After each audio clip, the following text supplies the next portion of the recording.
mukagoma la lasile bonesha la winita ya sisili winiga izanse balasile mora shala winidai kuko mwanza mukagoma tala sikanda la mini foredai sansere dai gide ndagira mabwire ngo imana hari ikindi Imana yavuganye nanjye ngo mbabwire. Yambwiye ko muri Afurika muri bihugu by'Iburasirazuba, ndagira mbabwire ko Imana yambwiye ko hagiye kubamo ibintu by'imivurungano bikomeye, hagiye kubaho igipimo ku bantu benshi, kandi muri Afurika y'Iburasirazuba ahangaha muri iki gice duherereyemo ni ijambo ry'Uwiteka ryansanze ngo mbibamenyesha abumva ururimi rw'Ikinyarwanda muri ibi bihugu. Ndagira mbabwire ngo abantu Imana ishaka ngo bayigomeye cyane, bakoze ibyangwa n'amaso y'Imana ndetse bihagurukije Imana kugira ngo Imana ize kubahana, kuko Imana ije guhana no guhemba. Imana ije guhana abanyabyaha bayigomeye, ariko abakiranutsi Imana izabahemba, Imana izabaha ibyishimo. Bantu bari kuva mu Rwanda bakajya gukorera ibyaha mu mahanga, Imana yambwiye ngo nabyo irabizi, barangiza bagaruka mu Rwanda bakaguma kiyita abaramyi n'abasenga, ariko Imana irabizi. Bantu bari gukora ibyaha bikabije, ariko ndagira nkubwire ko Imana yiyiziye kureba ibyo mukora. Ndagira mbabwire ko ibyo mwishingikirijeho, ndagira mbabwire ko bigiye kuba ubusa nimudahindukira ngo mukore neza, nimudava mu byaha ngo mukore neza. Dore ikindi kintu igitumye Imana yihagurukira. Abantu bubatse ikinyoma nicyo basigaye bagenderaho. Abacuruzi baracururiza ku kinyoma, icyo gitumye Imana iza kureba. Abasenga barasengera ku kinyoma, gitumye Imana yihagurukira. Yemwe Banyarwanda, nimwe ndi kuvugana namwe aho muri hose mu mahanga, aho muri hose, haba muri Aziya, haba i Burayi, yemwe haba muri Amerika, aho muri hose, haba muri Afurika, haba aho muri Sudani, aho muri Malawi, aho ngaho muri Mozambique, aho muri Bugande. Banyarwanda, nimudahindukira ngo mureke ibyaha mu maso y'Imana, la sile bonesha ya nidai, mu maso y'Imana biragaragara. Nyamara imbere y'abantu urihisha ukagira ngo ntabwo babibona, ariko mu maso y'Imana biragaragara. Murajya muri iyo migi ya za Juba mukajya gusambanirayo, mukagira ngo Imana ntibibona. Imana iravuze ngo ingoma yawe yishizeho iherezo. Imana itugirire neza. Ibi rero Imana yabwiye uyu mwami, ni wewe ubibwiwe nonaha, ni wowe ushizwe ku munzani, ni wowe Imana ishize ku munzani isanga udashitse. Ariko Imana ibaza imyaka umaze, Imana ibaza imyaka umaze, Imana ibaza imyaka umaze ku ngoma, isanga udashitse. None dore ikiganza cyanditse ibyawe, cyanditse iyi nyandiko. None nawe mushumba ushumbye abantu, uvuga ko bashumbye ngo bajyane ku Mana, ariko ibintu byo mu nzu y'Imana wabigize ibyawe, ubikoresha mu byaragaza ko ari ubutumwa muvuga, nyamara ari ibyo murarikiye mushaka. Yemwe abantu mufata ubuhanuzi mukabukoresha ibyo mwishakiye, kandi bwakabaye ari ubwo kuzana inyungu ku Mana. Ijambo ry'Imana riravuga ngo iki? Riravuga ngo ubuhanuzi bwungura itorero. Ariko se wowe muhanuzi, urabona uhanura ubuhanuzi bwungura itorero butuma abantu bakizwa bakava mu byaha, cyangwa ubuhanuzi uhanura nubushaka imibereho yawe mu bantu? Urabona ubwira abantu kureka ibyaha, cyangwa urababwira cyangwa urabahishira ibyaha ushaka ko baguha ubutunzi? Imana iti ibyo witegereje n'amaso yawe bitakwigishije ariko ukanga ugakora ibyaha, ibyo wabonye ko bitakwigishije, mbese ubu nabyo kukwigisha wari ukwiye kureba.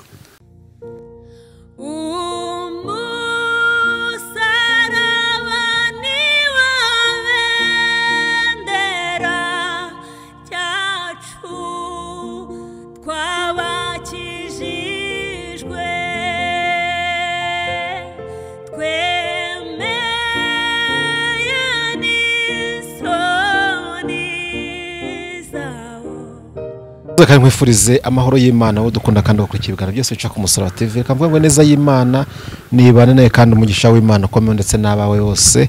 Hafi nakorera mu cyumba heremo bitandukanye by'isi, amajyaruguru, amajyepfo, iburasirazuba ndetse n'uburengera bwaryo. Kamwese twizere ko muri amahoro kandi Imana ibarinde muntu bwayo. Abarere Aziya rero, Amerika, Burayi, reka mwese tubasuhuza kandi tubahe ikaze mu kiganiro cyacu cy'uyu munsi.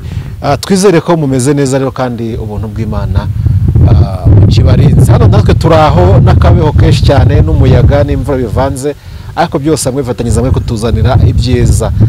Turi kumwe n'umukozi w'Imana rero ni Joseph, umuhanuzi w'Imana.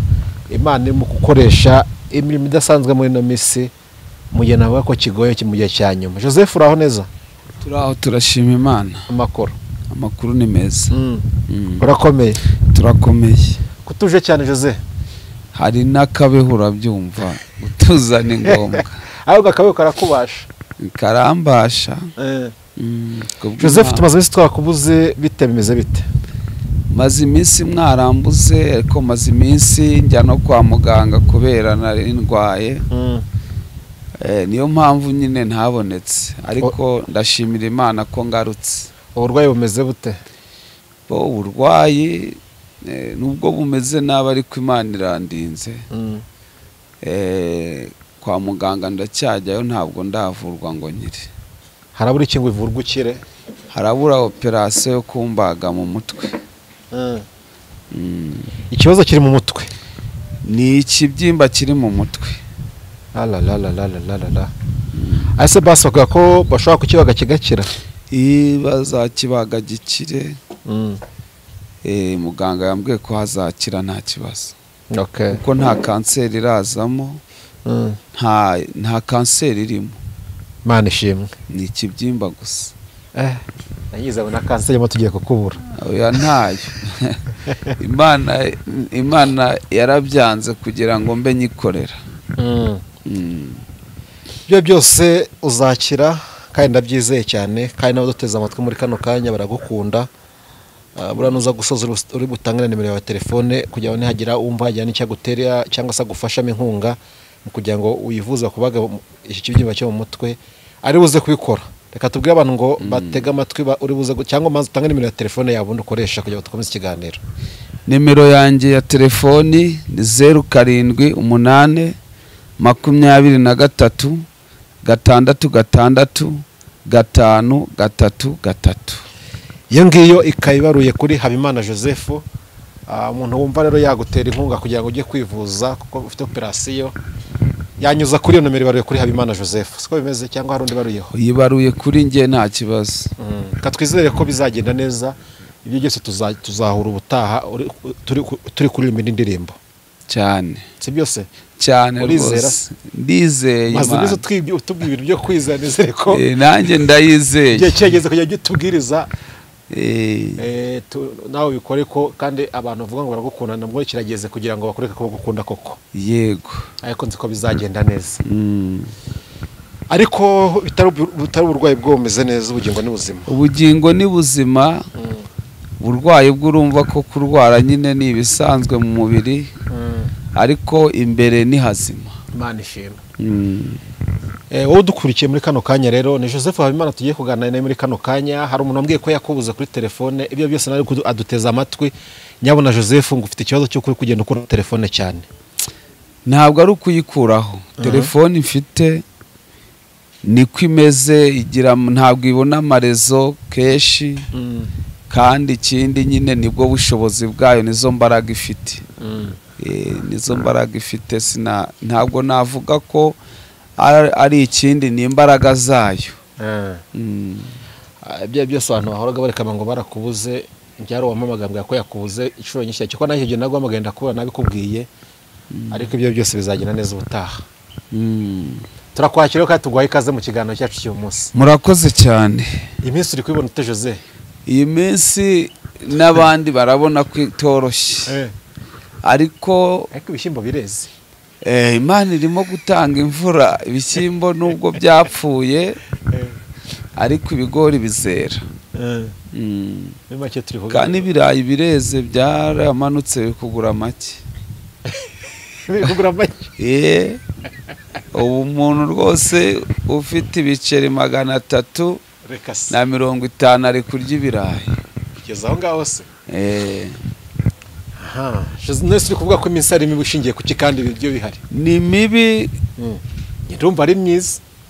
Ni myiza ku bindi ariko ku bugingo ni mibi. Iri gutembana ubugingo bw'abantu benshi. Ubona iki kiri gutembana ubugingo bw'abantu benshi muri no minsi? Ubugingo ibyaha bigwiriye mu isi. Byaha biragwiriye mu isi kandi imbaraga zo kubinesha abantu ntazo bafite. Babahugiye mu isi kandi isi yo irimo irabica itabababarira. Niyo mpamvu rero twabagira inama bakaza kuri Yesu kugira ngo barengere. Ese Joseph iyo murebye niki kiri gutuma abantu bagiye mu byaha byinshi? Iyo mutwigishije iyo dusomye ijambo ry'Imana tubona ko turi mu minsi ya nyuma ko Yesu ari hafi kuza, ariko se niki kiri gutuma abantu bari gukora ibyaha byinshi cyangwa kenshi kandi Yesu agiye kuza turi twakabaye maso ahubwo mubona iki kiri kubitera? Nawe ubwe yaravuze ngo mbese umwana w'umuntu azagaruka kwizera ko kiri mu isi. Urumva ko nawe yabonye ari ikibazo kuko ya Bibiliya iravuga ngo yabanje kwerekana ibimenyetso bizagaragaza kugaruka kwe, yerekana ko bizaba bikomeye. Mu Byahishuwe 6 haravuga ngo umwana w'intama w'Imana cyangwa se umwana w'intama amena kimwe muri bya bimenyetso 7 bifatanije cya gitabo. Arangije amena ikimenyetso cya mbere, haboneka ifarashi y'umweru uyicayeho aza afite umuheto kandi azanesha ngo ahoraneshe. Ni Yesu waje anesha ngo ahoraneshe. Niyo mpamvu turi kubwira abantu ngo ari we bahungiraho. Noneho amenye icya kabiri, havamo ifarashi itukura y'ubugome. Biravuga ngo uyicayeho aza ahawe ububasha bwo gukura amahoro mu isi. Aza afite inkota ndende, aza yica, aza agira urugomo, aza mbese ubugome buragwira ngo abantu baricana barangana. Ni ukuvuga ngo ibyo ni ibimenyetso yagaragaje. Niyo mpamvu yavuze ngo mbese umwana w'umuntu azagaruka kwizera ko kiri mu isi. Ibyo bintu bizaba ku bantu bazaba bakihanganye bagifite kwizera bakizeye Imana bagihagaze neza. Amenye ikimenyetso cya gatatu, haza ifarashi y'umukara. Ifarashi y'umukara niwo mwijima duhagazemo. Ngo abantu bakunda ubutunzi cyane, Imana barayimura, bamwe bakaraguza ngo babubone, kugeza aho ubu n'abantu bavuye ku Mana kubera gushakisha ubutunzi. Kugeza ubu abantu b'abakristo cyangwa se basenga bakabaye ari abizera, bari kugura ngo imyunyu bakuye mu nyanja ngo bakajya bayikubuza aho bacururiza ngo babone amafaranga. Ngo bari kwirukana ngo amahembe babateza, ngo amarozi babateza, kugeza ubaho n'umuntu arwara ntajye kwa muganga kwivuza agahita avuga ngo ni amahembe bamuteje. Nagiye se hashika ngiye kwivuza nanjye nsanga hari umuntu wari bapimye basanga mu gifu cye hari virusi yadutse isigayiza ikajya mu gifu ikazateza kanseri. Noneho uwo muntu arayimaranye igihe yivuje mu bapfumu, agenda ashakisha abapfumu bamubwira ngo ni amahembe bamuteza, bakamubwira ngo nayo kwa nyirasenge, ngo naya hehe. Yavuze ati narivuje ndaruha, ariko ageze kwa muganga basanga asigaje gata gapfa. Kanseri yaratangiye kuza, bamushyira ku miti yo kugira ngo ishiririze basi wenda kanseri barebe ko izagenda. Arangije aravuga ati nari narayobeye amubahanuzi nagiyeyo bakambwira ngo ni amahembe, ariko ngeze kwa muganga basanga ni virusi yagiye mu gifu itera kanseri. Bitewe n'iki? Ni wa mwijima duhagazemo, bya bihe bikomeye Yesu yavuze ngo ubu kwizera kuzaba kukiriho mu isi, abantu bazaba bakizeye, bagifite kwizera, bakizeye ko ari njye ushoboye, bakizeye ko n'abacunguye, kubera iminsi mibi iri gutembana abantu. Ndirutse gusengana n'umuntu arambwira ngo nawe yagiye kugura umunyu wo mu nyanja ngo awukubuze aho acururiza, kandi ni umuhanuzi nawe. Ndamubaza inuhanura iki, wizera iki? Iyo myunyu yo mu nyanja niyo wizera kurusha Yesu wagupfiriye? Haravuga ati nanjye abantu nabonye babimbwira ngo iyo uyikubuje ngo abarozi bo baroze ntibigufata. Abantu barahahamutse bafite ubwoba.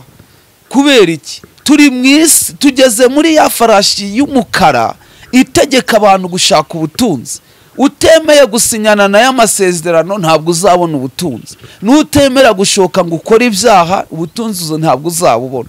No mpamvu ubu ngubu ari ikinyoma gusa. Yemwe n'abanyamatorero kugira ngo bayobore amatorero bayabonemo ikintu barabesha. Bagirana amasezerano na ya farashi y'umukara kugira ngo babone ubutunzi ahantu babushakiye. Niyo mpamvu rero abantu turi kubabwira ngo nibizere Yesu, bemere guca mu mibabaro ariko bazabona ubugingo buhoraho. Yego, turi ku ifarashi ya gatatu y'umwijima yo gushaka ubutunzi, ariko atubwiye ngo umuntu utazakora ibintu ntabwo azabona ubutunzi. Ese nshatse nibajije akabazo kamwe hano, abakiranutsi ubutunzi babusezereho muri no minsi mu ifarashi ya gatatu? Oya, nibumva ifarashi ya mbere yavuze ngo azanesha kandi ngo ahoranesha. Niba mwizera azabaha, kuko ni uvubira imvura babi n'abeza. Kuki se avubira imvura babi, kuki abeza batazabaha? Azabaha ubugingo. Azabaha ubugingo, ariko azanabarinda mu isi kandi azabaha ibyo bakeneye.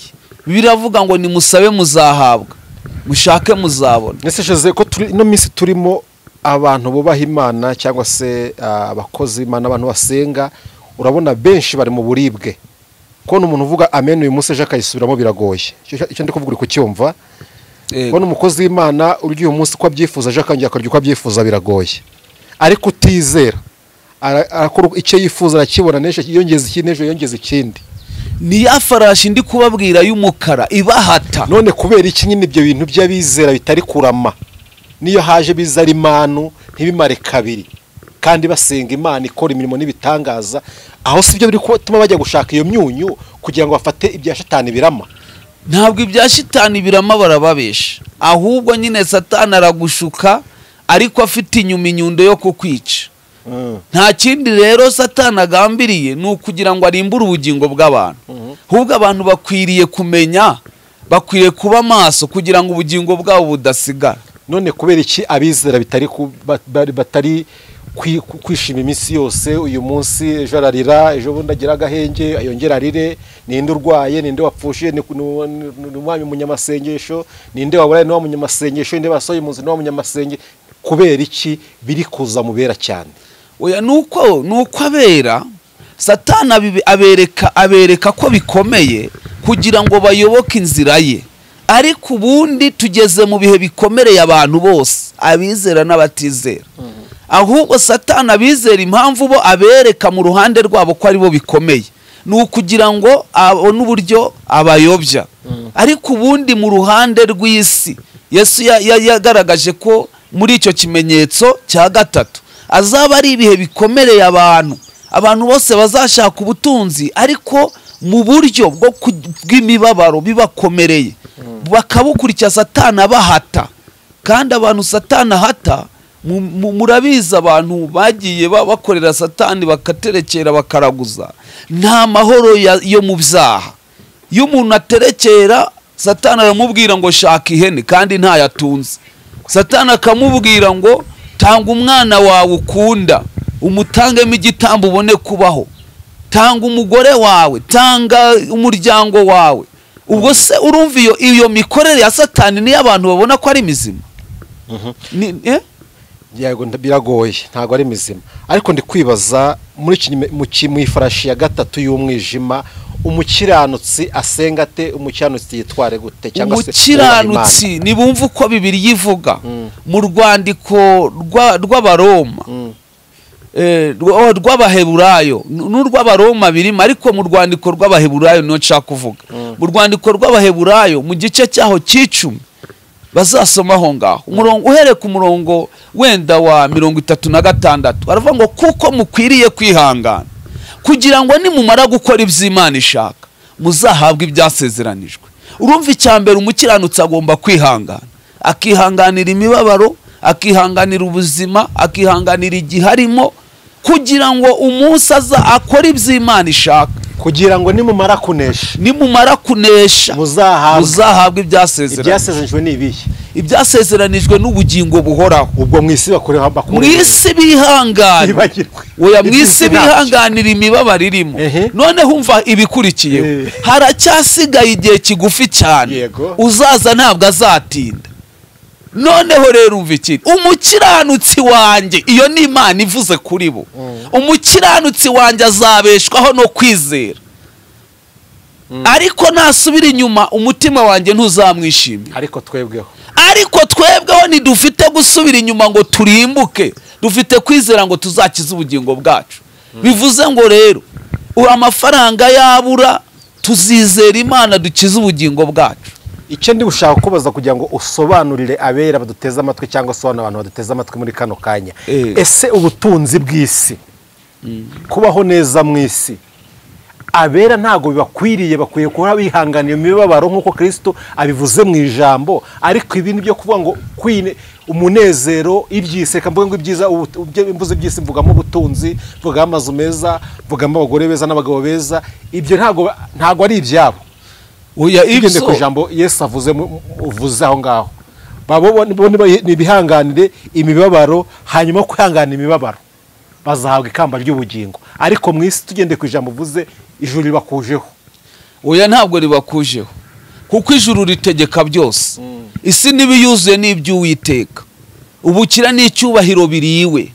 Ni ukuvuga ngo rero impamvu mu isi umukiranutsi agomba gucamo yihanganira imibabaro, ni uko isi ari iy'ibyaha, isi yuzuyemo ibyaha, kandi kugira ngo isi ugendane nayo ni ukuba mu kinyoma. Kugira rero ngo ugendane n'ijuru ni ukuba mu kuri. Isi rero nta kuri ifite. Ni ukuvuga ngo rero ikizatuma unyura mu mibabaro ni uko wowe nugendana ukuri kuzabangamira isi, kandi isi ni kuyibangamira izakurwanya. Ni kurwanya rero bigusaba kwihangana. Kwihangana kuko irivuze ngo kuko mukwiriye kwihangana kugira ngo nimumara gukora iby'Imana ishaka muzahabwa ibyasezeranijwe. Imana ishimwe cyane kandi birasobanutse cyane. Icyo twabwira ubwo abantu bizera cyangwa se abantu bari kurwana intambara ni bihangane. Bihangane gusa, babanyurwe n'Imana ibahaye, kubera ko Yesu aravuze ngo nibanasenga basenge bavuga ngo duhe ibyo kurya byacu by'uyu munsi. Nabona ibyo kurya by'uyu munsi ashima Imana, yonge nabona ebyeje ashima Imana, kandi ntibakanavuge ngo ejo tuzakora ibi, ahubwo bajye bavuga ngo Imana nibishaka.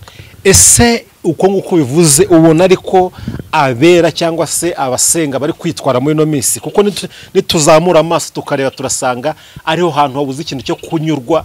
Ariyo mpamvu haje intuza siroga ivuga ngo abakozi b'Imana b'iyi minsi n'abateka mutwe. Nyine byatewe no kutanyurwa, byatewe nuko iyi farashi y'umukara yabafashe, nabo yabashize mu mwijima. Nabo bagiye mu mwijima bari gushaka ubutunzi. Umuntu arashinga itorero akabesha ko ari iryo kuvuga ubutumwa, yarangiza agahita rihindura business yo kugira ngo abone imibereho, abone ubutunzi. Noneho ya farashi y'umukara igahita imufata, agasinyana na y'amasezerano, agatangira gukorera ku kinyoma cyayo. Nawe agatangira guteka umutwe, agatangira gutekenika, agatangira kubesha, agatangira kuzana ubupfumu n'ubukonikoni, akabwita impano y'Imana, ariko ari gahunda yo gushaka amafaranga. Ngira ngo nigeze kubabwira umuntu wagiye kuvoma amazi mwiriba, akavuga ngo ayo mazi umuntu wese uzayatwara ngo azirukana inyatsi ngo amuhubukire.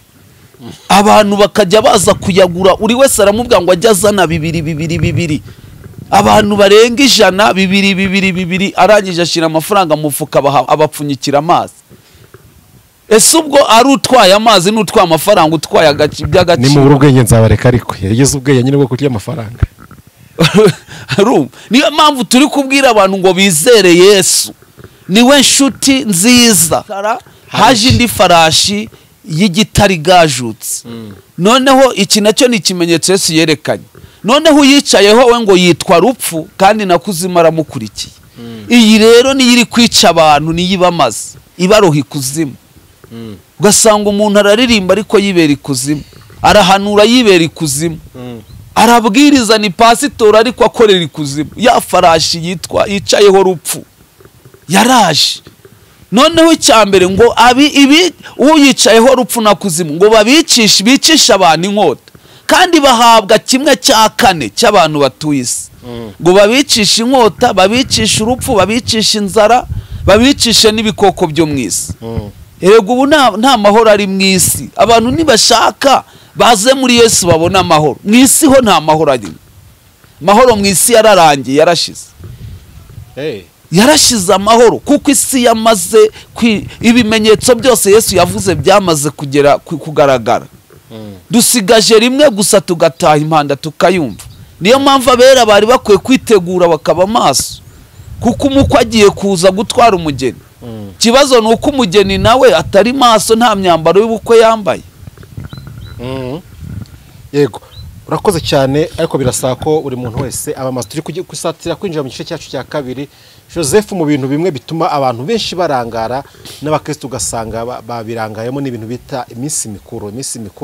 Uyu munsi turi mu mpera z'umwaka, turitegura Bonane na Noheli. Ese abakristo bitware gute muri no mwaka kuno kwezi kwa 12 gusoza 2023? Umukristo yitware gute, abe maso gute, asenge gute? Ese yego iganyine urumva ko kuba maso no gusenga, ntabwo kuba maso ari ugukanura, kuko Yesu nawe yaravuze ngo mube maso musenge ubudasiba. Kandi Pawulo nawe arandikira amatora avuga ngo musengeshe umwuka iteka mu buryo bwose bwo gusenga.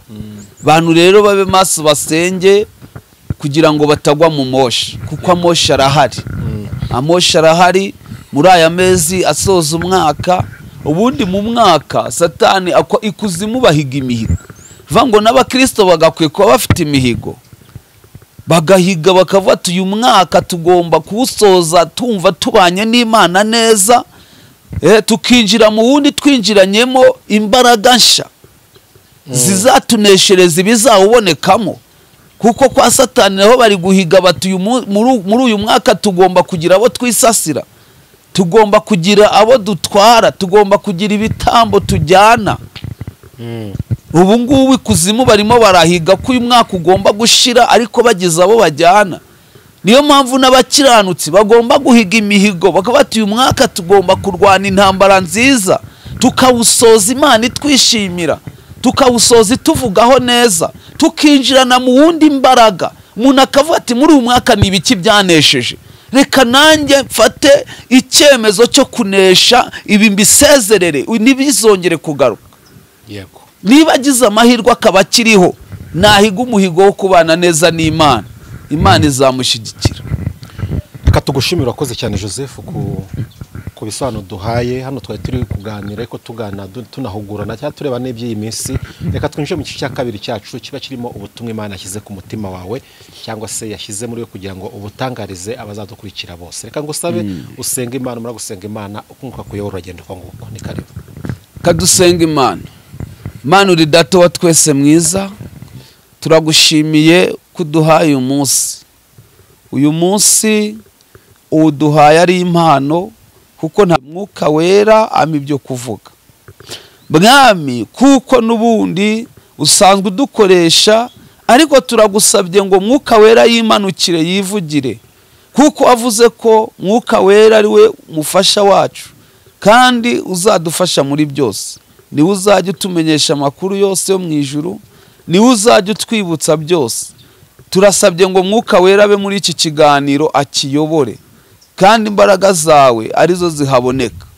Twirukanye imbaraga zose z'umubi mu izina rya Yesu, maze ukomeze kubana natwe, kandi kuva dutangiye tunashoje maze ibi mwami abumva iki kiganiro bose bagikurikiranye bakumva ubutumwa bwiza, bakumva ijambo ryawe mwami, reka bibahindure, maze ijambo ryawe ryongere rigire imizi mu mitima yabo, kandi ryongere ryera imbuto nyinshi muri bo, kandi ubutumwa bwiza bukomeze gukwira ku isi yose.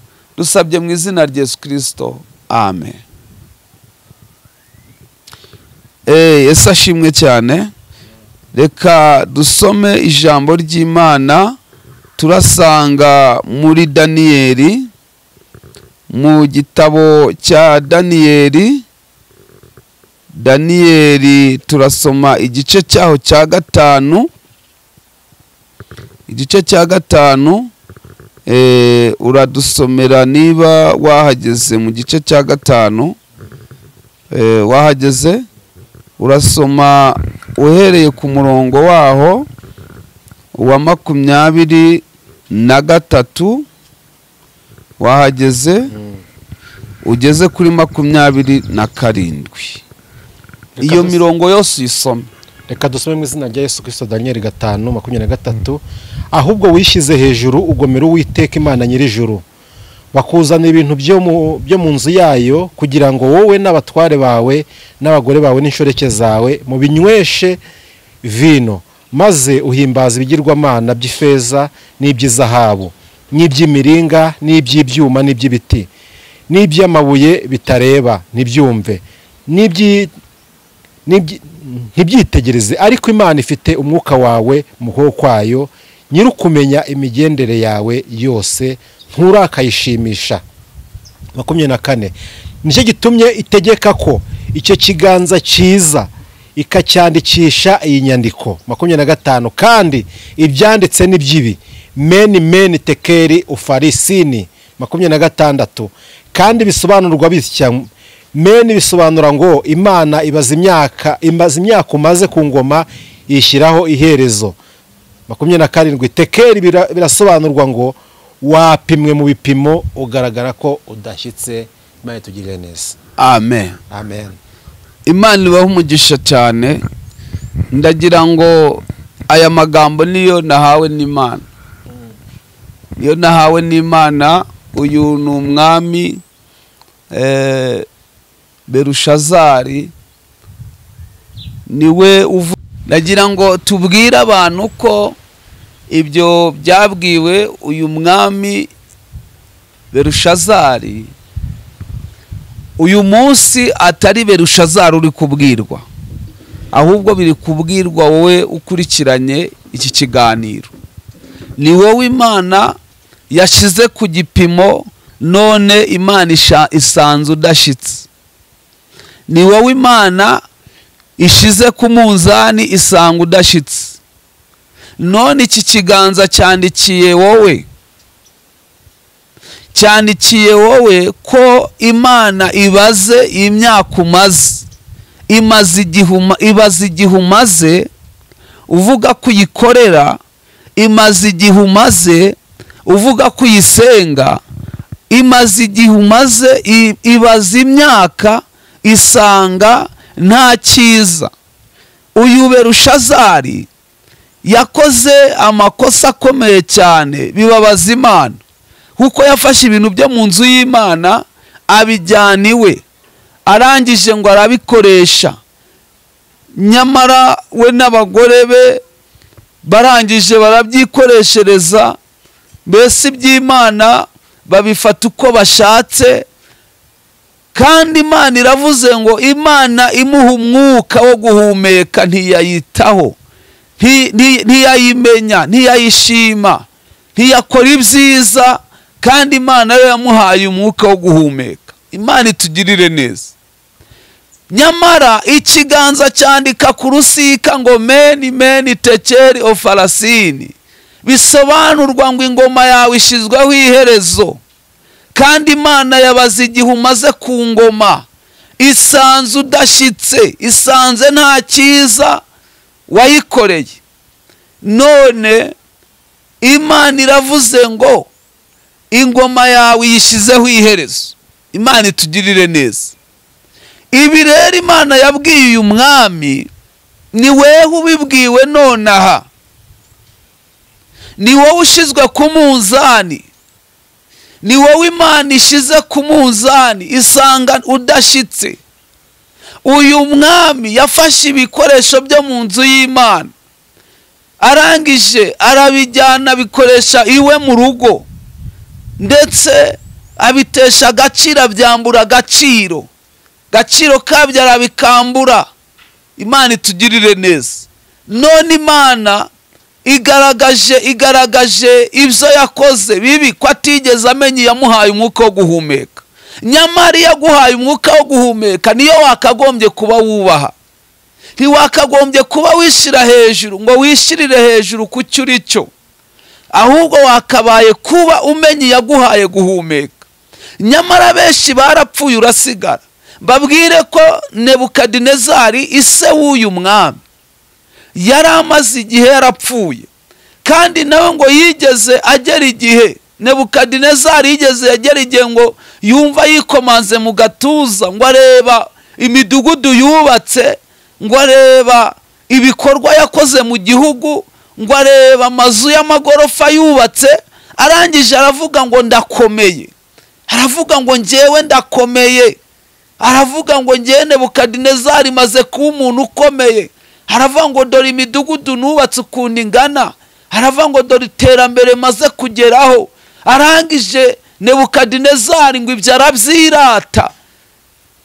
arabyirata, ariko umunsi umwe ngo agiye kwibona yisanga mu ishyamba arisha nk'inyamaswa, yisanga mu ishyamba arisha nk'inyamaswa kubera kwishira hejuru. None nawe umaze kwishira hejuru, urimo kugaragaza ko uri umuntu ukomeye. Imana yaguhaye umwuka wo guhumeka, ntabwo uyitayeho, wimitse ibigirwamana nka Berushazari. Nawe ibintu byo mu nzu y'Imana ubikoresha mu bigirwamana byawe. Yemwe ibintu byagahawe Imana usigaye ubishira mu bigirwamana. Ariko Imana ibaza imyaka umaze, Imana ibaza imyaka umaze, Imana ibaza imyaka umaze ku ngoma, isanga udashitse. None dore ikiganza cyanditse ibyawe, cyanditse iyi nyandiko ivuga ngo ingoma yawe ishizweho iherezo. Imana itugirire neza.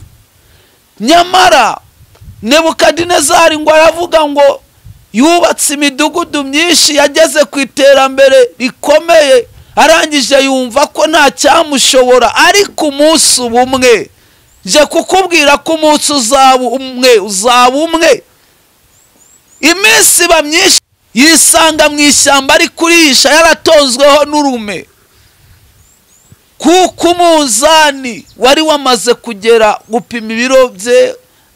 Imana isanga adashitse. Imana itugirire neza. None nawe wapimwe usanzwe udashitse, kuko wakoze ibidakwiriye. Niwamenye iguha umwuka wo guhumeka ngo uyubahe, uyishime, ahubwo wishingikiriza ibigirwamana byawe. None ku iherezo ryawe rigeze, ese ibyo bigirwamana wiyubakiye bizagukiza? Nyamara ndagira mbabwire ko hejuru y'ibyo byose hari Imana, kandi Imana niyo ishobora byose. Hejuru y'izo mana wishingikirijeho hari Imana yaguhaye uwo mwuka uhumeka. Hejuru y'ibyo ubona wishingikirijeho hari Imana iguha uwo mwuka uhumeka. Imana yambwiye ngo nkubwiye ngo niyo wari ukwiye kubaha, ntabwo wari ukwiye kwishira hejuru, wari ukwiye kubaha iguha umwuka uhumeka. Niyo yarebye Berushazari, isanga Berushazari yabaye mubi, muntu wafashe ibintu byo mu nzu y'Imana akabigira ibye. Imana itugirire neza. None nawe mushumba ushumbye abantu, uvuga ko bashumbye ngo bajyane ku Mana, ariko ibintu byo mu nzu y'Imana wabigize ibyawe, ubikoresha mu byawe. Imana itugirire neza. ntukibikoresha iby'umurimo w'Imana, ntabwo ukibaha agaciro kabyo. Imana itugirire neza. Ntabwo ukibiha agaciro kabyo, ahubwo wabikoresheje ibyo mu bigirwamana. We ngo ingoma yawe ishyizweho iherezo, wapimwe usanzwe udashitse. Nyamara iguha umwuka uhumeka niyo wari kubaha, niyo wari gukorera, ariko usigaye ukorera ibigirwamana. Imana itugirire neza. Ndagira mbabwire ko iherezo ribagezeho, kandi iherezo rije ari ribi. Yewe abantu mufata iby'Imana mukabishyira mu nyungu zanyu, mukabikoresha ibyo mwishakiye, mugafata ijambo ry'Imana mukarikoresha ibyo mwishakiye, mukarishakisha ibyo mwishakiye, ryari ijambo ry'Imana. Yemwe mukagaragaza ko ari ubutumwa muvuga, nyamara ari ibyo murarikiye mushaka. Yemwe abantu mufata ubuhanuzi mukabukoresha ibyo mwishakiye, kandi bwakabaye ari ubwo kuzana inyungu ku Mana. Ijambo ry'Imana riravuga ngo iki? Riravuga ngo ubuhanuzi bwungura itorero. Ariko se wowe muhanuzi, urabona uhanura ubuhanuzi bwungura itorero butuma abantu bakizwa bakava mu byaha? Cyangwa ubuhanuzi uhanura ni ubushaka imibereho yawe mu bantu? Urabona ubwira abantu kureka ibyaha, cyangwa urabahishira ibyaha ushaka ko baguha ubutunzi? Imana itugirire neza.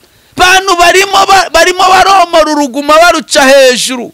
Abavuga butumwa baromora uruguma baruca hejuru kubera ibyo bararikiye mu bantu.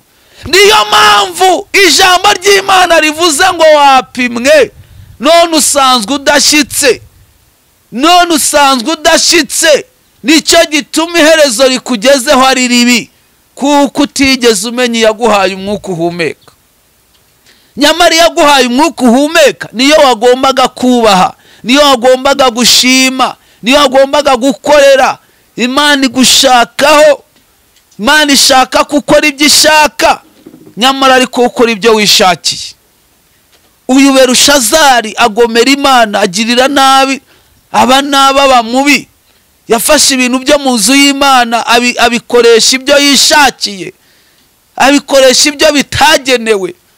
Ndagira ngo nkubwire nawe munyemana uri gukoresha Imana ibyo zitagenewe. Impano z'Imana riraguhereye ubuntu kugira ngo zikize abantu, zibakure mu byaha, ariko wewe uri kuzikoresha ibyo wishakira, urazikoresha iby'indamu zawe. Imana ikugirire neza. None uyu munsi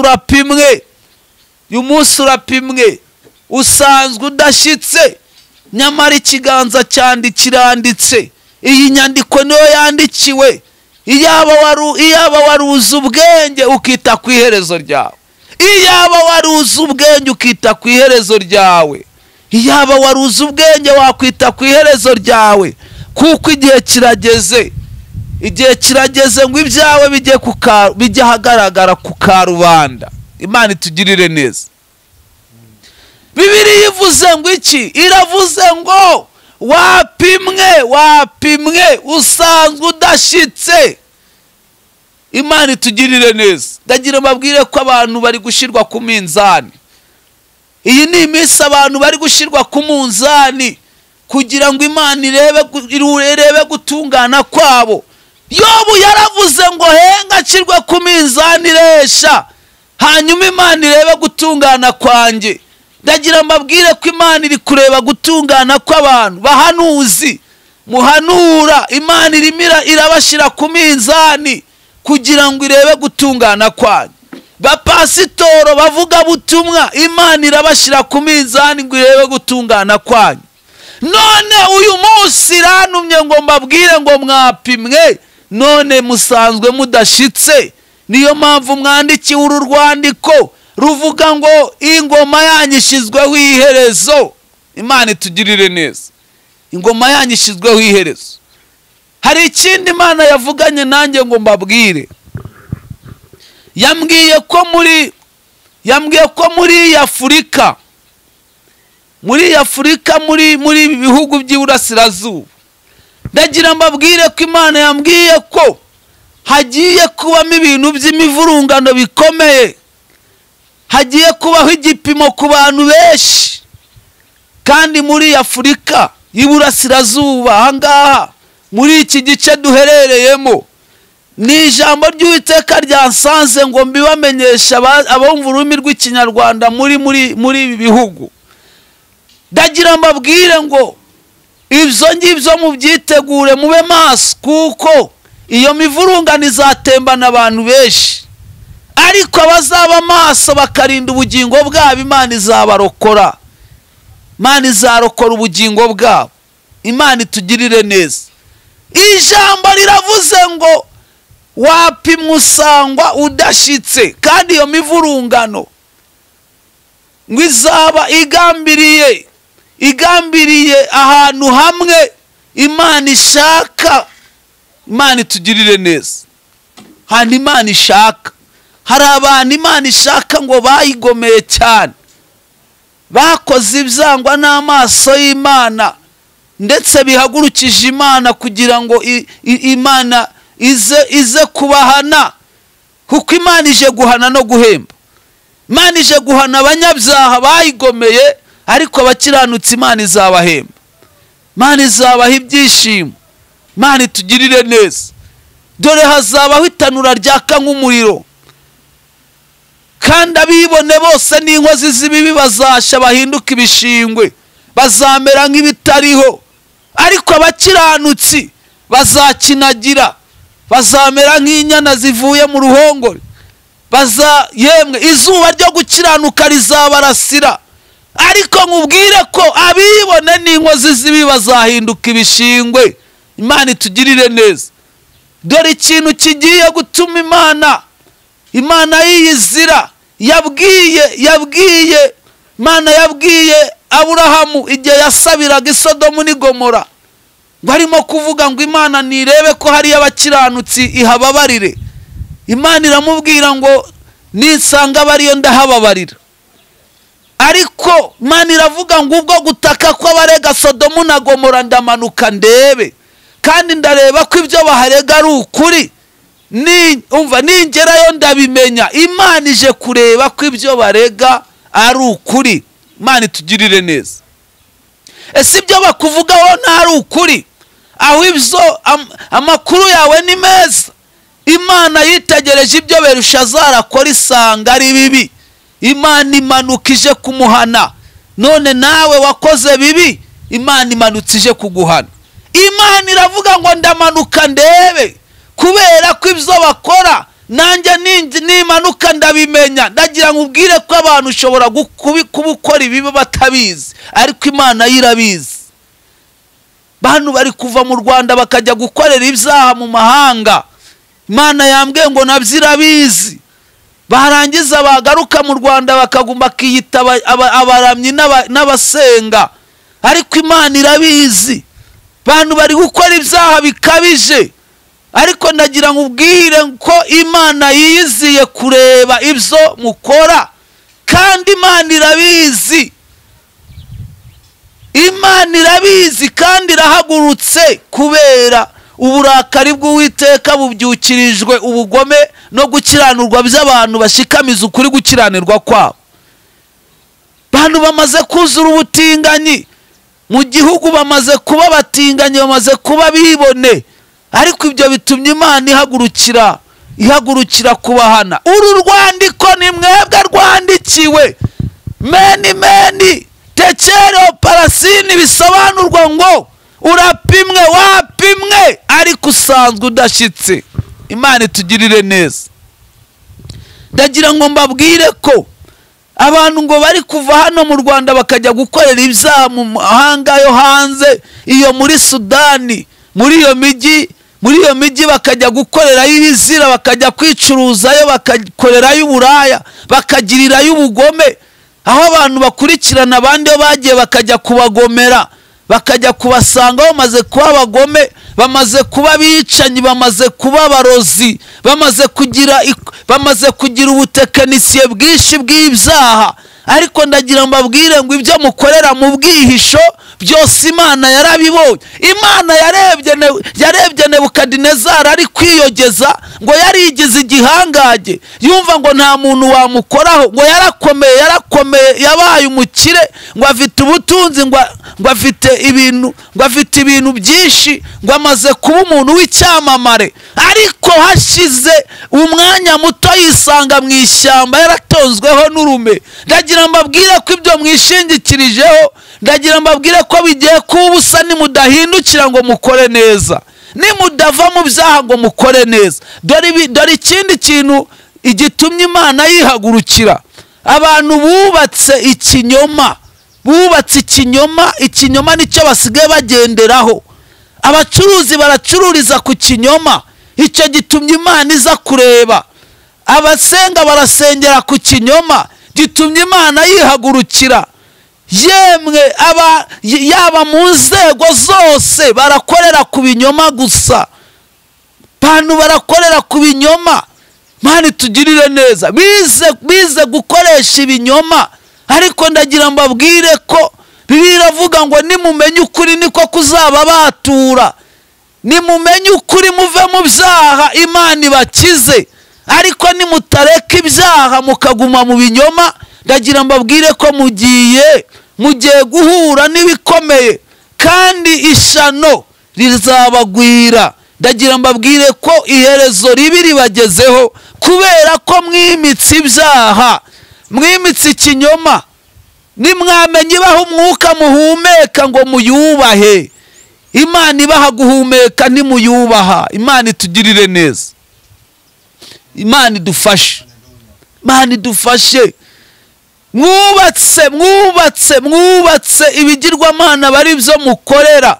Imana rurema murayirengagiza, Imana rurema muyitera umugongo, ahubwo ibyo mu nzu y'Imana mubigira ibikoresho byanyu.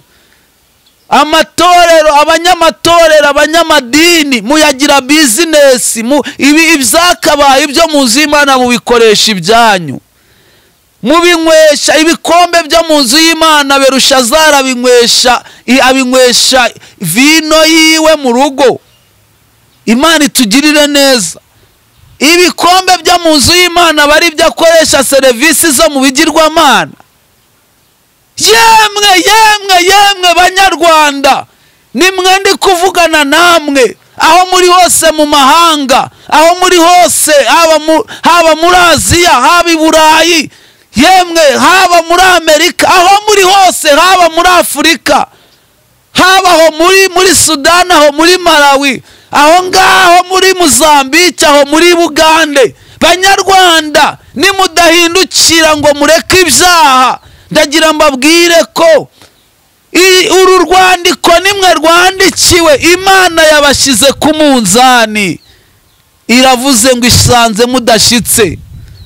Impamvu ndimo mbwira mwe Abanyarwanda, nimwe Imana yanumyeho, kuko nimwe mwumva Ikinyarwanda. Bantu mwese mwumva ururimi mvuga, namwe Barundi mwumva Ikinyarwanda, kuko Ikinyarwanda n'Ikirundi kirumvikana ni bimwe. Namwe Banyarwanda muri diaspora, abo ngabo mwese mwumva Ikinyarwanda, mwumva ubutumwa. Imana yabiringiragamo ibyiza, ariko ntabyo iri kubabonamo. Yabiringiragamo imanza zitabera, ariko musigaye muca imanza zibera. Murarenganya, murica abantu mubarenganya, muraziza ubusa, abantu barabarenganiramo.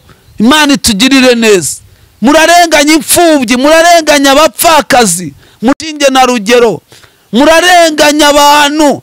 Ariko Imana yasanze mudashitse, yabashize ku munzani, isanga mudashitse. None dore mwandikiwe uru rwandiko, nyamara ingoma yawe, Imana iravuze ngo ingoma yawe ishyizweho iherezo, kubera ko wapimwe usanga udashitse. Imana itugirire neza. Nyamara Imana yari izi ko izakubonamo ibyiza, ariko nta byiza yakubonyemo. Ariko uyu munsi Imana ivuganye nawe, umunsi Imana ivuganye nawe ngo uhindukire. numara guhindukira Imana irakubabarira. Nuhindukira ukareka ibibi byawe Imana iraguha imbabazi. Nuhindukira ukareka ibyaha urimo Imana irakweza. Imana itugirire neza. Ndagira ngo mbabwire ko igitambo kizima cyarabonetse gikuraho ibyaha by'abantu ni Yesu Kristo. Nimuze mumese ibishura byanyu mu maraso ya Yesu abakize. Imana idufashe cyane. Imana idufashe. Turashimira Imana ko tutakira abanyamahanga ku by'amasezerano. Natwe turabizera. Natwe twigijwe hafi n'amaraso ya Yesu. Niyo mpamvu ndi kubabwira ubu butumwa nuko Imana ikibafitiye imbabazi. Yesu aracyahari ngo abatunganye. Imana itugirire neza. Kandi ndababwira ko Imana iri hafi ngo ivuge. Abera bazamuke, abera bajye guhabwa ubugingo. Imana itugirire neza. Ndagira mbabwire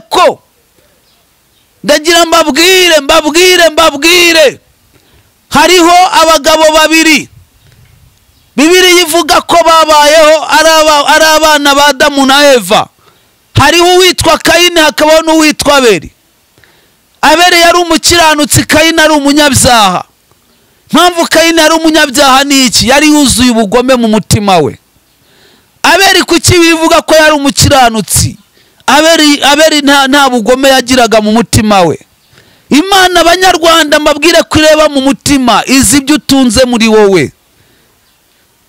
Kayini agirira ishari Abeli. Kayini ngo yajya gusenga hamwe n'Abeli bagiye gutamba ibitambo, ngo yarangiza yabona Abeli agize umugisha, Kayini akagira ishari. Arangije agambirira kwica Abeli amujijije ibyiza Abeli yifitiye. Arangije aramwica. Bibiliya ivuga ngo iki? Ngo amaraso ya Abeli amenetse, ngo agenda ataka. Kayini arangije aragenda ariyicarira, yisubirira iwe ariyicarira, agira ngo ibyo yakoze ntabwo Imana yabibonye. Banyarwanda mukora ibyaha mwihishe mukagira ngo Imana ntiyabibonye, mukarenganya abantu muzi ko Imana itabibona, mukarenganya abandi muzi ko Imana itabibona, mugahuguza abantu muzi ko Imana itabibona, mugakora ibyaha muzi ko bitagaragara ariko mu maso y'Imana biragaragara. Mu maso y'Imana mu maso y'Imana biragaragara. Nyamara imbere y'abantu urihisha ukagira ngo ntabwo babibona, ariko mu maso y'Imana biragaragara. Murajya muri iyo migi ya za Juba mukajya gusambanirayo mukagira ngo Imana ntibibona. Murajya iyo ngiyo mukajya kugomerayo mukaroga abantu, mukaroga bene so, mugakora ibyaha, mukagenda mukora ibyaha mukagira ngo Imana ntibibona. Nyamara ibyo mukora byose byaragaragaye. Niyo mpamvu uru rwandiko rwanditse, niyo mpamvu iki kiganza mubonye cyanditse ku rusika ku mutima wawe ngo wapimwe usanzwe udashitse, none ingoma yawe ishyizweho iherezo.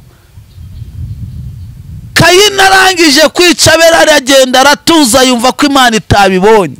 Imana iramusanga iramubwira ngo murumuna wawe ari he? Arangije aravuga ngo ntabwo nshinzwe murumuna wanjye. Aramubwira ngo ariko amaraso yari gutaka. Imana itugirire neza. Hari amaraso y'abantu ari gutaka, mwarenganije. Imana idufashe. Babwire ko amaraso ameneka y'Abeli yamenetse ari gusaba guhorerwa, kubera ko yamezwe ari amaraso y'umukiranutsi, ari inzirakarengane. Bari tugirire neza. None muraroga abantu mubarenganije, muragambanira abantu mubarenganije. Kayini yazijije murumuna wica ubutunzi, nawe urarenganya, nawe uragambanira mugenzi wamuzijije uko yibereyeho, ukamuroga umuzijije uko abayeho, ukamwanga umujijije uko abayeho, ukamwica umujijije uko abayeho, ukarwanya iterambere rye, ukagira ngo Imana iracecetse. Nyamara ayo maraso arimo arameneka ataka kandi asaba guhorerwa. None ndashaka kubabwira ko Bibiliya iravuga ngo twegereye amaraso ya Yesu aminjagirwa akavuga ibyiza kurusha ay'Abeli. Ay'Abeli yasabaga guhorerwa kubera yamenetse, amenewe akarengane, ariko aya Yesu akuraho ibyaha. Haleluya! Niyo waba warakoze ibyaha bingana bite, Yesu arakubabarira. Niyo mpamvu uje kukubwira ngo va mu byaha ukora ibyiza ubeho, va mu byaha ukore ibyiza ubeho. None se mupasitori uri gusambanya abagore b'abandi, uri gusambanya abari bakiri batoya, yewe mu Kristo uri kunywa ibisindisha, ukaba uri gukora ibyaha wihisha ukagira ngo abantu ntibabibona, ukitwikira ijoro ukajya mu kabari, ukajya muri rogi witwikiye ijoro, warangiza ukagira ngo abantu ntibabibona. Ibyawe biragaragara. None uyu munsi Imana yagupimye isanze udashyitse, dore ingoma yawe ishizeho iherezo. Imana ikugirire neza, Imana ikugirire neza, icyama ugahindukira, mutima wawe ukava mu bibi. Kandi nongere mbabwire, nongere mbibutse ubuhanuzi mbabwiye ko iyi Afurika y'Iburasirazuba, mbabwire ko hagiye gucamo imivurungano ikomeye, kandi iyo mivurungano izagendana abantu benshi, ariko abantu bazabana n'Imana neza, Imana izarinda ubugingo bwabo kandi izabarokora.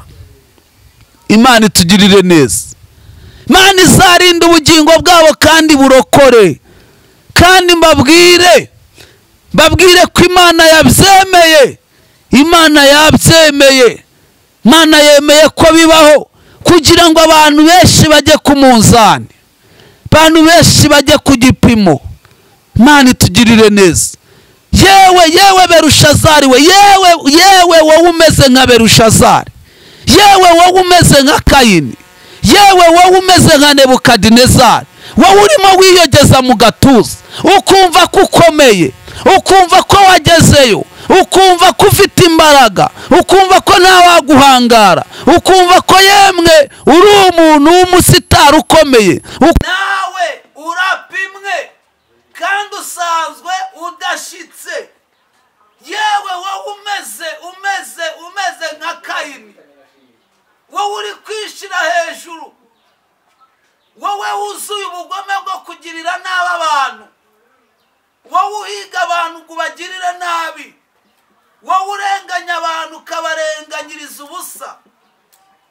Wowe Kayini, wowe umeze nka Kayini, wowe witwaza, wowe ugenda witwaje ubugome mu mutima. Reba Kayini witwaje ubuhiri, akitwaza ikibando, akajyana na Abeli mu masengesho gutamba ibitambo, ariko afite n'impiri yitwaje mu ikote. Yarangiza akayimukubitira aho ngaho ku gitambo, aho bari gutambira ibitambo, akamwicira aho ngaho. None nawe urasenga ariko ukitwaza n'uburozi, urasenga ukitwaza n'ubugome, urwango rwarakumaze, nawe wubatse ubugome, wubatse ishari mu mutima wawe. Nta cyiza wifuza cy'abandi, ahubwo ushatse kugira icyiza uramurwanya, yewe uramugambanira, yewe umena amaraso atagira urubanza, yewe ushakisha ubutunzi, ishari n'ubugome. Yemwe nugize ngo ateye imbere, wowe umuhigira hasi no hejuru, nka Kayini wahize Abeli kugeza amwishe.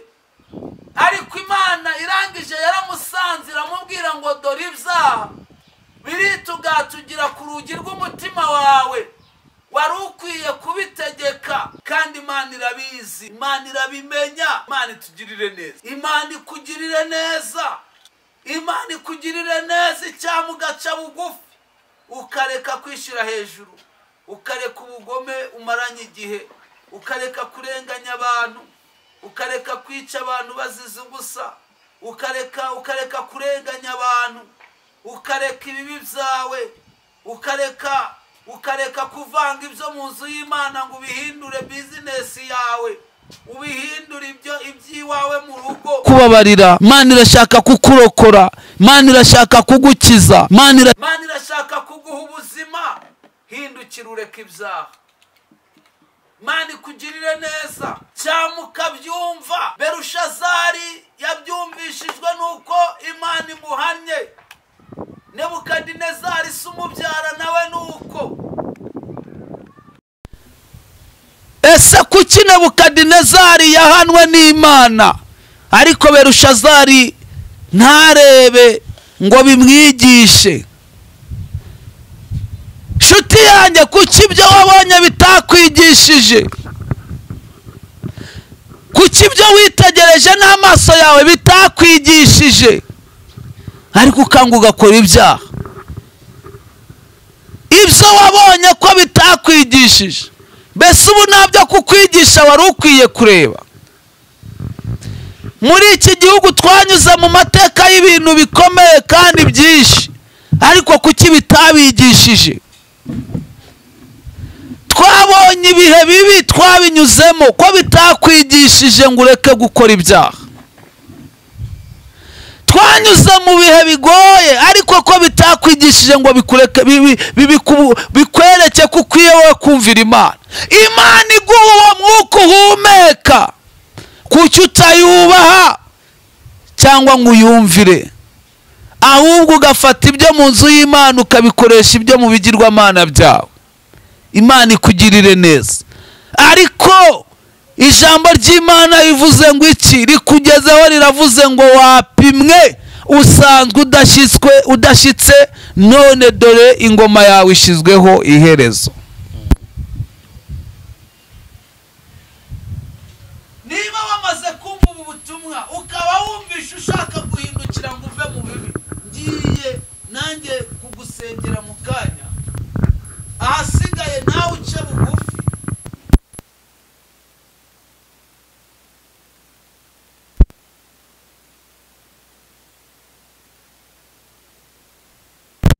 Iherezo ribi ritarakugeraho. Yemwe muri kugenda muri iyo ngiyo muri ibyo bihugu byo muri Afurika hose, aho muri kuzerera mugenda mumeze nk'inzererezi, ndagira mbabwire ko Imana nta kindi bashakaho, irashaka ko muyumvira hanyuma ikabaha ibyiza. Kandi Imana basezeranije ibyiza, ntabwo ari ibibi. Kandi badiyasipora muri iyo hanze, nimuhumure, Imana irabazi kandi Imana izabagarura. Imana izabaha ibyiza, ibahera ibyiza mu gihugu cyanyu. Imana izabahera ibyiza mu gihugu cyanyu, izabahera ibyiza muri gakondo yanyu, kuko iyo mwagiye nta byiza mwabonyeyo, nta byiza byo mu mahanga, nta byiza by'iyo ngiyo muri kuzerera. Imana izabahera ibyiza mu gihugu cyanyu, Imana izabahera ibyiza iwanyu. Imana itugirire neza. Ariko irashaka ko muyubaha, mukamenya ko ari ibaha umwuka muhumeka. Nyamara muba mutakiriho. Ni ukuboko kw'Imana kwabarindiye mu mahanga murimo, ni uko Imana ibafiteho umugambi mwiza. Niyo mpamvu mukwiye gutekereza, mukareka ibyaha mukayubaha, kuko nibaha umwuka muhumeka.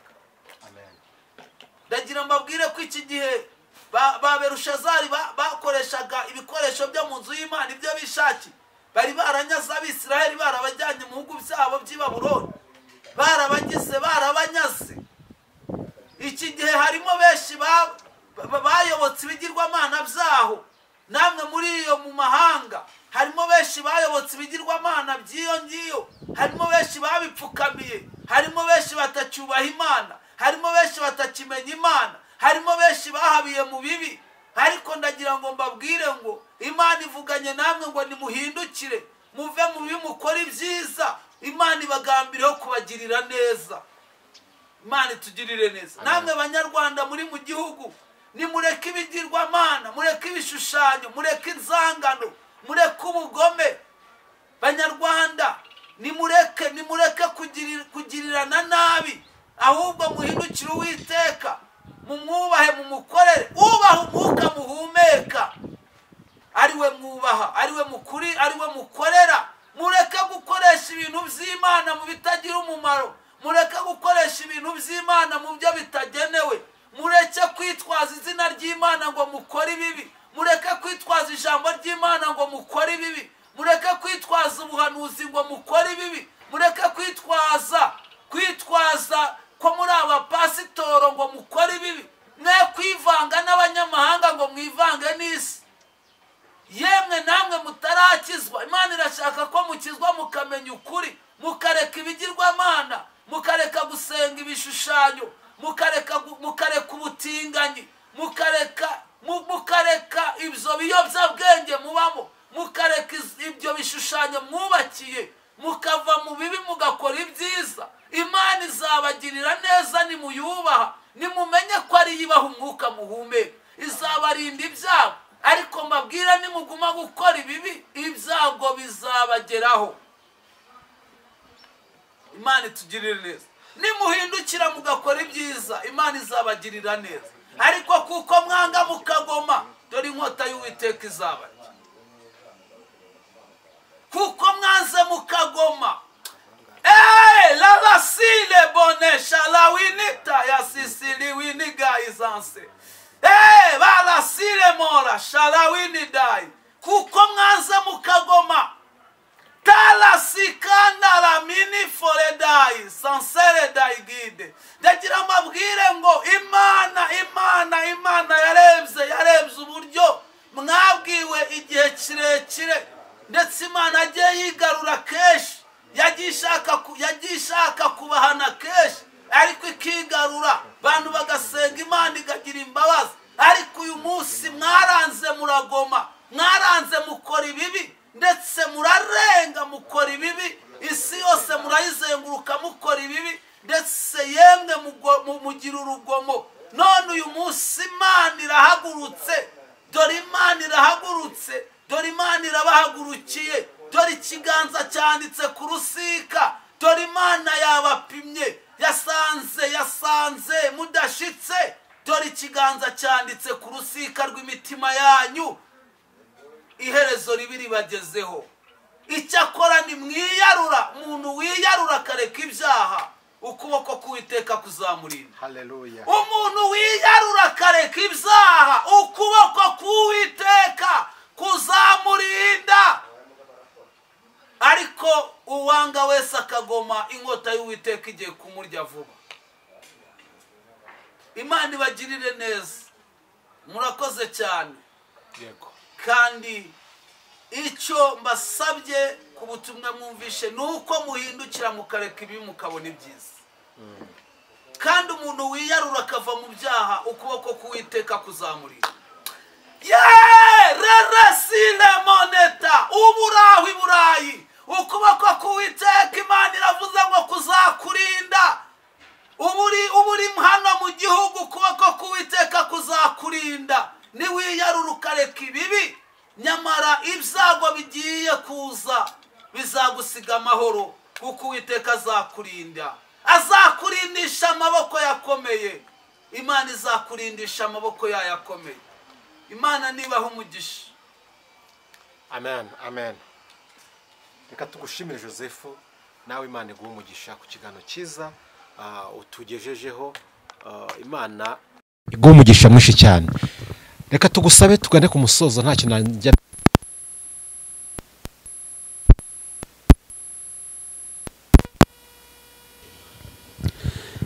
Imana ibaho umugisha. Nimero yanjye ya telefoni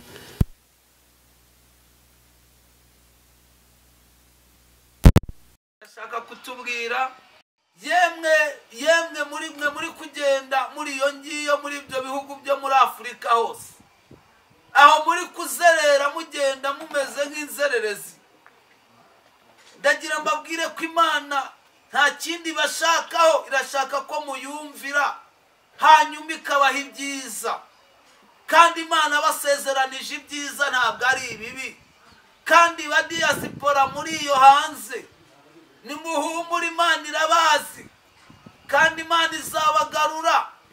Imana izabaha ibyiza, ibahera ibyiza mu gihugu cyanyu. Imana izabahera ibyiza mu gihugu cyanyu, izabahera ibyiza muri gakondo yanyu. Kuko iyo mwagiye nta byiza mwabonyeyo, nta byiza byo mu mahanga, nta byiza by'iyo ngiyo muri kuzerera. Imana izabahera ibyiza mu gihugu cyanyu, Imana izabahera ibyiza iwanyu. Imana itugirire neza. Ariko irashaka ko muyubaha, mukamenya ko ari ibaha umwuka muhumeka. Nyamara muba mutakiriho. Ni ukuboko kw'Imana kwabarindiye mu mahanga murimo. Ni uko Imana ibafiteho umugambi mwiza. Niyo mpamvu mukwiye gutekereza, mukareka ibyaha mukayubaha, kuko nibaha umwuka muhumeka. Ndagira mbabwire ko iki gihe ba Berushazari bakoreshaga ibikoresho byo mu nzu y'Imana ibyo bishaki. Bari baranyaze Abisiraheli, barabajyanye mu bihugu byabo by'i Babuloni, barabanyaze. Iki gihe harimo benshi bayobotse ibigirwamana byaho. Namwe muri iyo mu mahanga harimo benshi bayobotse ibigirwamana by'iyo ngiyo. Harimo benshi babipfukamiye, harimo benshi batacyubaha Imana, harimo benshi batakimenya Imana, harimo benshi bahabiye mu bibi. Ariko ndagira ngo mbabwire ngo Imana ivuganye namwe ngo nimuhindukire, muve mu bibi, mukore ibyiza. Imana ibagambireho kubagirira neza. Imana itugirire neza. Namwe Banyarwanda muri mu gihugu, nimureke ibigirwamana, mureke ibishushanyo, mureke inzangano, mureke ubugome. Banyarwanda, nimureke kugirirana nabi, ahubwo muhindukire Uwiteka, mumwubahe, mumukorere. Ubaha umwuka muhumeka, ariwe mwubaha, ariwe mukuri, ariwe mukorera. Mureke gukoresha ibintu by'Imana mu bitagira umumaro, mureke gukoresha ibintu by'Imana mu byo bitagenewe. Mureke kwitwaza izina ry'Imana ngo mukore ibibi, mureke kwitwaza ijambo ry'Imana ngo mukore ibibi, mureke kwitwaza ubuhanuzi ngo mukore ibibi, mureke kwitwaza ko muri abapasitoro ngo mukore ibibi. Mwe kwivanga n'abanyamahanga ngo mwivange n'isi. Yemwe namwe mutarakizwa, Imana irashaka ko mukizwa mukamenya ukuri, mukareka ibigirwamana, mukareka gusenga ibishushanyo, mukareka ubutinganyi, mukareka ibyo biyobyabwenge mubamo, mukareka ibyo bishushanyo mwubakiye, mukava mu bibi mugakora ibyiza. Imana izabagirira neza nimuyubaha, nimumenye ko ari ibaha umwuka muhumeka. Izabarinda ibyago. Ariko mbabwira nimuguma gukora ibibi, ibyago bizabageraho. Imana itugirire neza. Nimuhindukira mugakora ibyiza, Imana izabagirira neza. Ariko kuko mwanga mukagoma, dore inkota y'Uwiteka izabarya. Kuko mwanze mukagoma, la vasile bonesha la winita ya sisili winiga izanse. Balasile mora shalawini dai. Kuko mwanze mukagoma, tala sikanda la mini fore dai, sansere dai gide. Ndagira mbabwire ngo Imana yarebye uburyo mwabwiwe igihe kirekire, ndetse Imana agiye yigarura kenshi. Yagiye ishaka kubahana kenshi, ariko ikigarura, abantu bagasenga Imana igagira imbabazi. Ariko uyu munsi mwaranze muragoma, mwaranze mukora ibibi, ndetse murarenga mukora ibibi. Isi yose murayizenguruka mukora ibibi, ndetse yemwe mugira urugomo. None uyu munsi Imana irahagurutse, dore Imana irahagurutse, dore Imana irabahagurukiye, dore ikiganza cyanditse ku rusika, dore Imana yabapimye, yasanze mudashitse, dore ikiganza cyanditse ku rusika rw'imitima yanyu. Iherezo ribi ribagezeho. Icyakora ni mwiyarura, umuntu wiyarura akareka ibyaha, ukuboko k'Uwiteka kuzamurinda. Haleluya. Umuntu wiyarura akareka ibyaha, ukuboko k'Uwiteka kuzamurinda. akagoma inkota y'Uwiteka igiye kumurya vuba. Imana ibagirire neza, murakoze cyane. Yego. Kandi icyo mbasabye ku butumwa mwumvishe nuko muhindukira mukareka ibi mukabona ibyiza.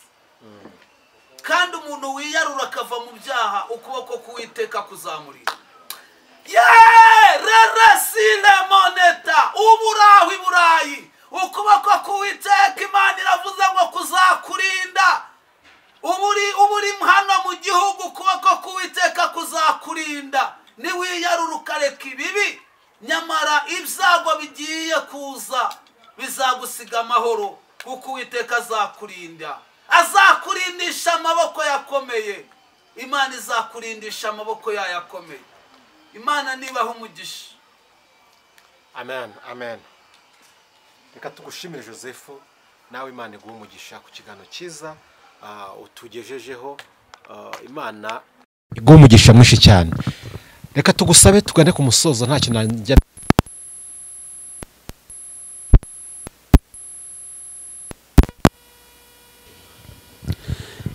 Imana ibaho umugisha. Nimero yanjye ya telefoni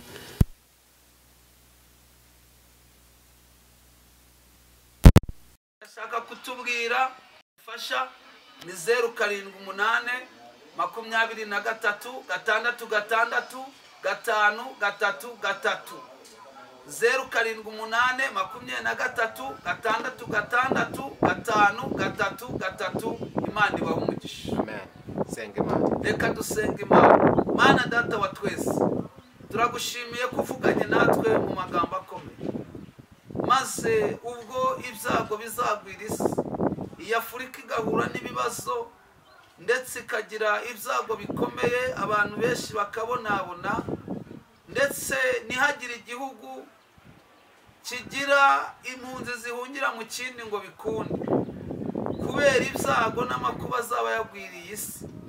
Mwami, turasabye ngo umuntu wese mushyire mu bwihisho bwawe, umuhishe mu maboko yawe, abe mu biganza byawe, umurindisha amaboko yawe, maze uturindire imibabaro yo mu isi ntitubabaze, kandi uturinde imigambi yose y'umubi ntitugereho, ahubwo ubuntu bwawe bukomeze kuba muri twe, kandi agakiza kawe kagwire mu bantu, ari Abanyarwanda, ari Abakongomani, ari Abagande, ari Abarundi, ari Abatanzania, ari bo muri Kenya, ari abo mu bihugu byose byo hirya za Mozambique, za Sudani, ndetse ari muri Afurika, ari n'i Burayi.